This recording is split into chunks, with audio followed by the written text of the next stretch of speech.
voulais qu'on dise un petit mot du pouvoir d'achat avant de se quitter quelques instants. Bruno Le Maire, vous savez, a dit hier qu'entre autres, pour soulager le pouvoir d'achat des Français en grande surface, on pourrait permettre aux distributeurs de proposer des promotions alimentaires allant jusqu'à 50%. Vous savez qu'elles sont encadrées, plafonnées à 34% dans le cadre de la loi Egalim votée en 2019. On avait mis en place ce dispositif pour rémunérer au meilleur prix les agriculteurs.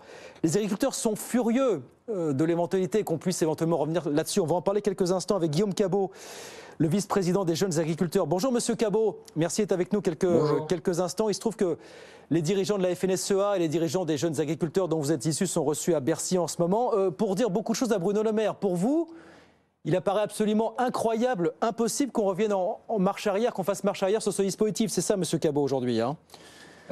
Alors la première des choses, ça ne va pas être à l'agriculture de résoudre le pouvoir d'achat des Français. Ça, c'est une certitude. Et on verra à ce que la loi Egalim numéro 2 puisse fonctionner en bonne et due forme. Aujourd'hui, ça fait quand même 6 mois que cette loi a été mise en route. Donc maintenant, il faut expertiser, il faut regarder, bien entendu, les leviers qui fonctionnent, ceux qui ne fonctionnent pas. Et à partir de ce moment-là, on pourra éventuellement envisager de peut-être bouger quelques curseurs, mais pour l'instant, il est trop tôt pour tirer des conséquences. Mais Bruno Le Maire a l'air de dire, enfin de s'interroger en tout cas, vous me direz, la nuance est peut-être mince dans ce genre de circonstances, se demander si cette loi a véritablement été efficace pour mieux rémunérer les agriculteurs. Qu'est-ce que vous lui répondez au ministre, vous, Monsieur Cabot, aujourd'hui? Alors, la première des choses dans cette loi, c'est qu'il y a la non-négociabilité de la matière première agricole. Donc ça, c'est une chose auquel on a tenu lorsqu'on a révisé cette loi, justement, à ce que l'ensemble des coûts de production soient pris en compte pour rémunérer au plus juste les producteurs. Donc ça, c'est la première des choses. Après, dans cette loi, il y a aussi la non-négociabilité de la matière industrielle et transformée, donc c'est-à-dire tout ce qui est emballage et autres. Donc lorsqu'il y a des renégociations qui sont faites vis-à-vis de la grande distribution, les distributeurs demandent des justificatifs.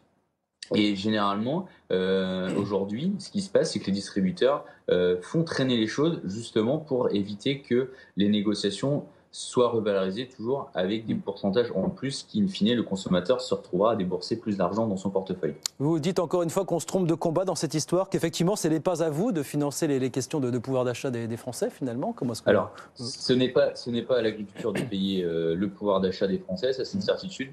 Ça, c'est au ministre de l'économie de résoudre ce problème avec notre président de la République. Nous, ce qu'on a peur sur nos exploitations agricoles, c'est vraiment de se retrouver à un effet ciseau, étant donné qu'on a aujourd'hui des charges qui ont fortement augmenté, hein, comme tous les ménages ont pu le constater, hein, que ce soit les charges d'électricité, que ce soit les charges de main-d'œuvre, que ce soit tous les intrants. Et donc ça, aujourd'hui, on se doit de les répercuter. Sinon, demain, on sera obligé de faire des choix à ne pas produire certaines productions, par exemple, parce qu'aujourd'hui, produire à perte, ce n'est pas intéressant pour l'agriculture. Le message est passé, bien passé. Merci beaucoup, Monsieur Cabot. Merci d'avoir été avec nous. Guillaume Cabot, vice-président des jeunes agriculteurs, avec nous sur BFM Business.